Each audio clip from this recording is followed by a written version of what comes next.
5 reasons why being around people might not be your preference. Imagine walking into a bustling room where voices overlap in a cacophony of chatter, laughter erupts sporadically, and the energy seems almost tangible. Some people thrive in this environment. They smile, engage in animated conversations, and seem to draw vitality from the crowd. But for you, it feels different. The noise isn't invigorating, it's overwhelming. The crowd doesn't feel like a community. It feels like a weight pressing down on your chest. You glance around, seeing groups form and dissolve, and wonder why you don't feel the same pull to join in. Even when you know the people well, there's a quiet discomfort, a sense that you're a puzzle piece that doesn't quite fit. It's not that you dislike people. It's that the experience of being around them often leaves you feeling drained or out of sync. We're constantly reminded that human connection is the cornerstone of happiness. Movies, books, and even social media reinforce the idea that relationships are the ultimate source of joy and meaning. Yet for some, the reality is more complex. Why then does socializing sometimes feel less like a source of happiness and more like a chore? The reasons can be multifaceted. One possibility is the relentless expectation to perform, to always have the right response, to laugh at the right moments, and to engage fully even when your internal energy reserves are running dangerously low. Social settings can feel like stages where everyone else seems to know their lines, but you're struggling to keep up. Or maybe it's the superficial nature of many interactions. You crave conversations that explore ideas, emotions, and truths. Instead, you often find yourself caught in exchanges that skim the surface. Polite small talk, predictable questions, and responses that feel rehearsed. While others might see these as harmless, you see them as missed opportunities for something deeper. Another factor could be societal pressure. Extroversion is celebrated as the gold standard of social behavior. Charismatic, talkative, and outgoing individuals are often viewed as more successful or likable. If you don't conform to this standard, you might feel judged or misunderstood. Subtle comments like, "Why are you so quiet?" or actions such as people avoiding inviting you because they assume you won't enjoy it can reinforce feelings of not belonging. And then there's the lingering question that others might ask, "Why don't you like being around people?" This question carries assumptions, implying that there's something wrong with you or that you owe an explanation. But the truth is far more nuanced. Your feelings aren't a rejection of others. They're a reflection of your unique needs, personality, and life experiences. Let's delve into 5 reasons why you might feel this way, not to justify or excuse your feelings, but to shed light on the complexities behind them. Reason 1. You are an introvert. For you, solitude is not a sign of loneliness or avoidance. It's a way to restore balance. When you're alone, you feel free from external expectations, as if you can finally remove the invisible mask you wear around others. The world of an introvert is rich and intricate, like a vast inner cosmos filled with ideas, memories, and dreams. In this world, there is no room for superficiality or chaos. It's a space where you find comfort and clarity, something that is often elusive in a noisy crowd. As an introvert, you crave depth. Casual small talk or discussions about mundane topics like the weather leave you feeling unfulfilled. You long for meaningful conversations, those that explore profound questions, touch the soul, and build genuine connections. But such exchanges are rare. Most social interactions are shallow, hopping from one topic to another without ever delving into anything substantial. Moreover, social interactions often feel like an energy transaction. Each conversation, laugh, or even silence requires effort.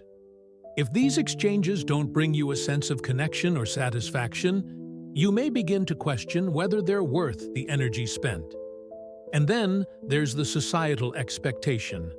The world often praises extroversion, being outgoing, lively, and the life of the party. When you don't fit this mold, people might perceive you as distant or even problematic. What they don't understand is the rich inner world you inhabit, a place brimming with thoughts and dreams as vivid as galaxies. So you retreat, not out of fear or disdain, but to protect your essence. Solitude isn't a withdrawal from the world, it's a return to yourself. And if that means being labeled as antisocial, so be it. You know the truth about who you are and what you need. Reason 2. Trust issues. Trust is a delicate currency, hard-earned and easily lost.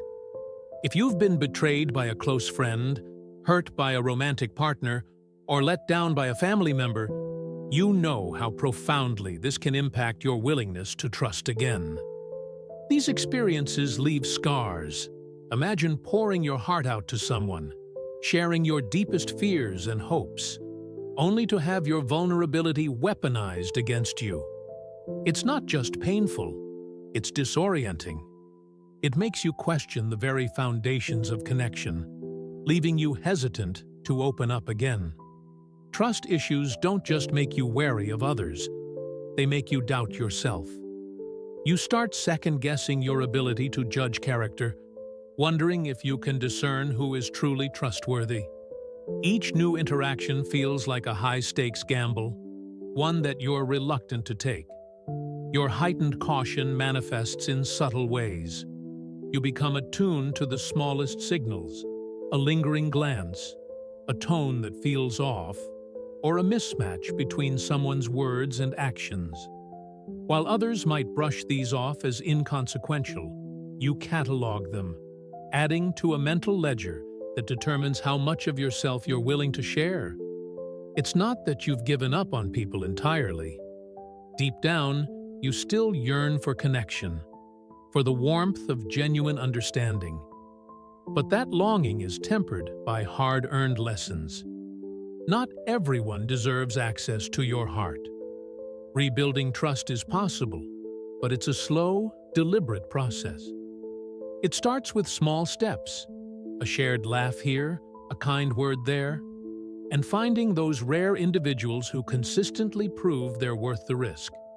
Until then, it's okay to keep your distance. Trust, after all, is not given freely.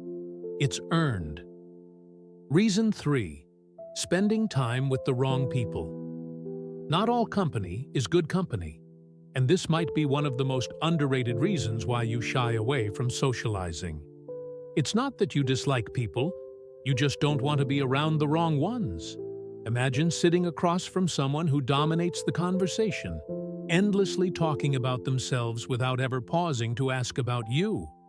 Or worse, someone who cloaks their insults in backhanded compliments, leaving you questioning both their motives and your own sanity. These encounters are exhausting, leaving you drained rather than fulfilled. Then there are the energy vampires, those who exude constant negativity, drama, or complaints. Spending time with them feels less like socializing and more like emotional labor. After enough interactions like these, you start to associate socializing with discomfort, awkwardness, or outright frustration. It's not just the overtly toxic individuals you avoid. Sometimes, it's the well-meaning friend who insists on activities you dislike, or the colleague who pressures you into events you'd rather skip. Over time, these mismatched interactions take their toll, leading you to prioritize solitude over socializing. Choosing solitude isn't about rejecting people, it's about embracing your well-being. It's a decision to protect your energy and avoid unnecessary pain. Reason 4. Low self-esteem. Sometimes, the reluctance to be around others has less to do with them and more to do with you. It's the inner voice that whispers, "You're not interesting enough, not engaging enough, not worthy of their time." Outwardly, you might appear confident, but beneath the surface lies a storm of self-doubt, where every interaction feels like a minefield of potential judgment or rejection. You replay past conversations, dissecting every word and every perceived mistake. Did they think you were boring? Did they notice your awkward laugh? This spiral of self-doubt can make the idea of socializing feel overwhelming. The fear of saying or doing the wrong thing becomes paralyzing, creating a vicious cycle. The more you pull back, the more disconnected you feel. The more disconnected you feel, the harder it is to re-engage. But here's the truth. This narrative isn't who you are. It's a story your mind has crafted. And breaking free begins with recognizing that the world is far less judgmental than your inner critic would have you believe. Reason 5. Social anxiety. Social anxiety is more than shyness. It's a battlefield where every interaction feels like a potential disaster.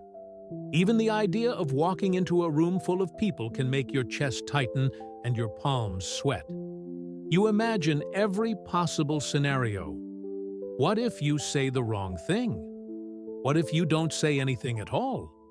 By the time you arrive, you're already exhausted from fighting these imagined disasters. At the gathering, every moment feels like a test. You overanalyze your body language, tone of voice, even the way you hold your drink. And when it's over, there's no relief, just a mental replay of everything you think you did wrong.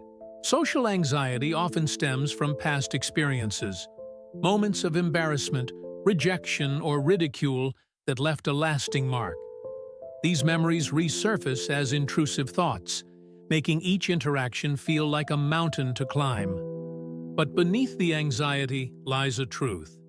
The world isn't as harsh a judge as your mind leads you to believe. Overcoming social anxiety starts with small steps, challenging fears, practicing self-compassion, and seeking support. It's about realizing that you are more resilient than you think. The complex truth behind solitude. Your desire to avoid people isn't a simple aversion. It's a mosaic of experiences and emotions. Solitude isn't inherently bad. It's where creativity flourishes and introspection happens. The key lies in balance, finding the courage to engage with the world without losing yourself in it.